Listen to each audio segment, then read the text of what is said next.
theologian. And I got something in the mail today, completely unexpected.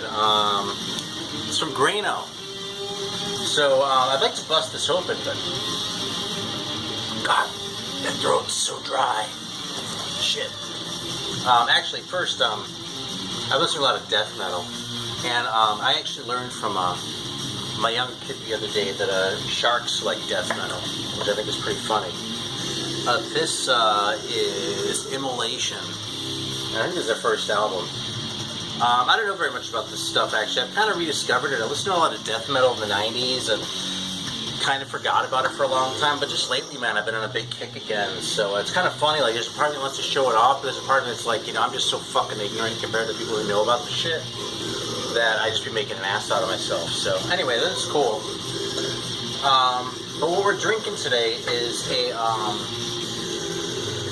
soda that is apple flavored. Wow, a soda. It's naturally apple flavored. You see that? No, it's a Sidral Munda since 1902, it looks like. Unless it says 1982, I can't fucking see. Oh, true. Yeah, that's what I thought. I don't know why you'd say since 1982, but people do dumber things. I think this is Mexican. But it's funny because you don't see, yeah, made in Mexico, you don't see apple sodas very often, you know. But you really never see American ones. Or these Mexican ones. Open that quickly, because I actually do have something in my throat. Yeah? Well, I'm going to take it first, Bells. You mad, bro?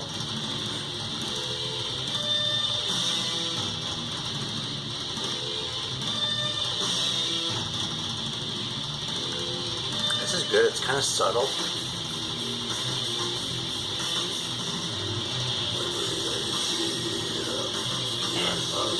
Take it. Come on. It's kind of like a carbonated apple juice. Don't put your nose in there. I'm not putting my nose. It's going like this. I'm just kidding. Take a sip.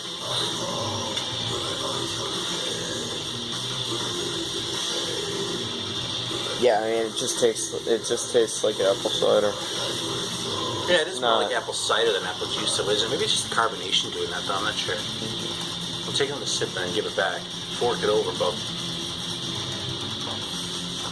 All right. Maybe a little extra sugar added, but it's really nothing special. It's not bad at all. I would totally drink this again. It's fine, but it's no different from Let's put it this way. When it comes to apple sodas, it doesn't really have any competition to speak of. So, you know. Well, I mean, I'm trying to remember the brand, but I mean, it's not like there's another apple soda I would take over. You can just get sparkling apple juice at the store. And I mean, I don't know. It didn't really do it for me. I never reviewed Jolt's Cola. I don't even know if they still make that. That would I've be seen one in a long good. time. They used to make that shit in Rochester, New York. Huh. I remember that from the 80s. Yeah, maybe they'll send some to you in a couple of years. I actually called them up once because a friend of mine had a Jolt t-shirt. It was like, I don't remember, just like had the logo on it. It was awesome. I was so jelly. And I asked him where he got it. It was like, there's some sort of fair or something like that. And they were just like giving them out as promotional items. So I actually this is before the internet, right? So I actually I bought a Jolt. I mean, it's not like fucking drink Jolt all the time, right? I got a Jolt. If you're too young to know about Jolt Cola, their slogan was all the sugar, twice the caffeine. And that was before energy drinks were everywhere and shit. There are actually Jolt energy drinks now, but it's not the same thing. It was basically just a really potent cola, you know? Jolt was the one that had the most caffeine, and then Mountain Dew was number 2. Okay, so that's for all the 20-somethings. Oh yeah, but I got a Jolt Cola, and I actually I thought they were in Rochester, New York, so I actually called Rochester, New York Information and got their phone number and called them up and was like, hey, do you have any more of these t-shirts? Because my friend has one and I'm super jelly. Actually, I didn't say jelly because it wasn't internet yet, right? So that expression hadn't been invented yet either. So, holy shit. Did they send you one? Holy shit, huh? Did they send you one? No, they didn't have any. Oh, wow. She was really nice about it. She was like, well, I guess there's probably some promotional item or something because, we don't just have t-shirts. And I was like, fuck! No, I wasn't. I was nice about it, too. I was disappointed because I really wanted a Joel shirt. Why didn't you just screen print one? Huh? Why didn't you just screen print one? It's easy. It's not the same. All right, well, listen. Oh my God. I know it's not the same, but I mean, it's... All right, so I'm kind of freaking out here. All right, let's get down to business here, okay? So first of all, it's two things at once. So let's go. I mean, this is some Cleveland metal for me. It says this is Destructor, Pounding Evil and Overdose. Oh, it's Shadow Kingdom. How about that? Under license from Auburn Records. I wonder when this was recorded. 2008. Oh, Jesus Christ! All right, 2000. I mean, we give you really like Cleveland lesson, okay? And this is kind of for Greeno here too. It's limited edition Snake Pit magazine exclusive. How about that? Okay, I didn't even know this thing existed, first of all, and this is awesome, and I'm looking forward to hearing it. But let me say, Pounding Evil recorded at the Beachland Ballroom in Cleveland, Ohio. Okay, that's on the east side. The Beachland Ballroom, that's like the place that I used to go to when I lived in Cleveland are kind of gone. The Beachland Ballroom has taken over a lot of that shit. And actually, I saw the Easter Monkeys when I was visiting Cleveland at the Beachland Ballroom with a whole bunch of other bands. Like, there's a bunch of Cleveland shit, but I was there for the Easter Monkeys because I'm a huge Easter Monkeys fan. But the other place, Overdose, was recorded live at the Jigsaw Saloon in Parma, Ohio. Now, if you're from Cleveland, Parma's been the butt of jokes about, like, Cleveland jokes from, like, since, like, the 60s. It's like, I can't even think of an analogy, but it's like,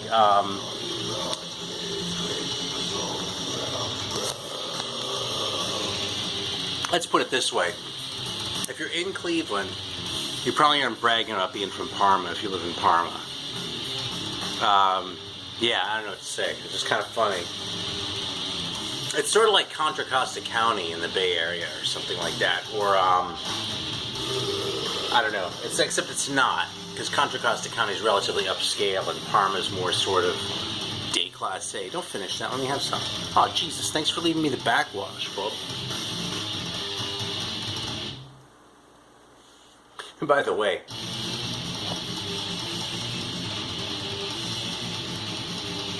did you like this? It's more just that it's more just that I still have something in my throat. Yeah. It was pretty tasty though, wasn't it? It's really kind of mediocre, I think. You thought it was good, didn't you? Because it was actually urine. Pranked. Alright, so check it out. No, because the thing is, sure it doesn't have any competition, but that doesn't make it good. I think it's good. Okay, check it out. So, this note, it says, can't believe you've never owned a copy of this. It's a cool listen. Hope you dig it. That is true. I have never owned a copy of Live Eagle before. Partially that's because I came very late to Dio era Black Sabbath. Now, very late, we're still talking 10, 15 years ago at this point. So I really don't have any excuse for having never owned this record, but I've liked what I've heard off it. I don't know that I've ever even heard the whole thing all the way through, man. So I am really fucking stoked. And normally I like to sort of spin these things. Excuse me. Do the live needle drop, but everyone ought to know this, you know what I mean? Maybe I'll put on the Destructor for a minute. And this is also very fucking cool. Can't remember if you had this one or not, but either way, this is mine. Pass it along if I don't need it. I actually do have a copy of this. I appreciate it anyway, though, don't get me wrong, and I will make sure that this gets to a good home, even if that turns out to be my home, because I'll tell you something, I love this record, and I think it's fucking fantastic. This is definitely when Coltrane was more out there, and yeah, I can see how it didn't really necessarily appeal to Greeno, but it's good fucking shit, man. I don't even know what to say. So anyway, this is an awesome pack, man. You got this pack. You got the Sabbath. You got the Coltrane. And I think I'm gonna needle drop Destructor. So let me get this out of the way here, because I got to drop something, right? Otherwise, it's kind of just bullshit what I'm doing here. How are we doing for time? Coming up on 10 minutes. Yeah, it feels like a fucking short ass video, man.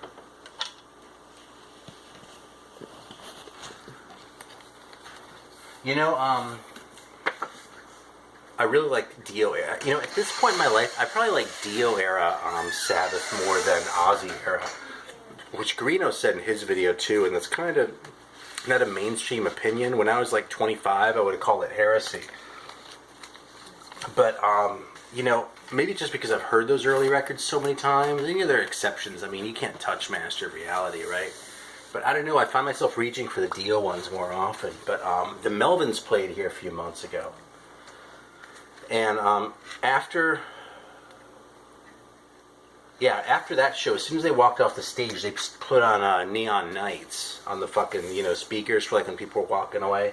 And I was like, oh my god, this is the greatest sounding thing ever. I don't know what it was, man. If it was just the system in the club or something like that, but it just sounded so good. Alright, so here we go, man. Pounding evil. We're gonna pound some evil with Destructor here.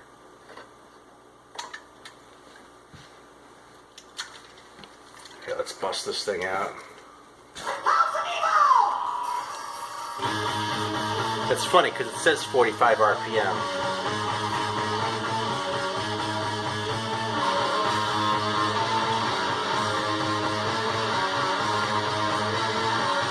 Look at this.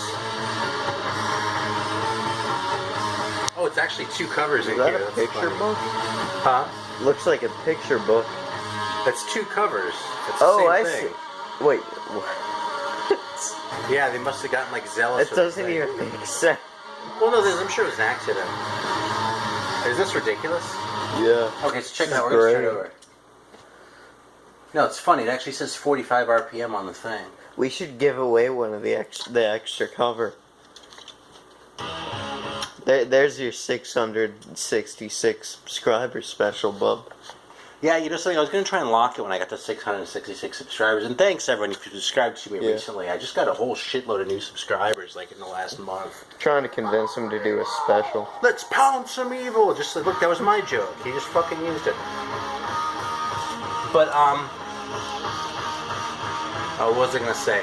Oh, yeah, I was going to try to figure out a way to, like, freeze it at 666. But, like, I checked it. When I checked it later in the day, it was already up beyond that, so. Yeah. I mean, it speaks to why I'm thanking people for actually taking the trouble to sub, but beyond that, I was a little bummed. I only got to enjoy it for like a brief moment, you know.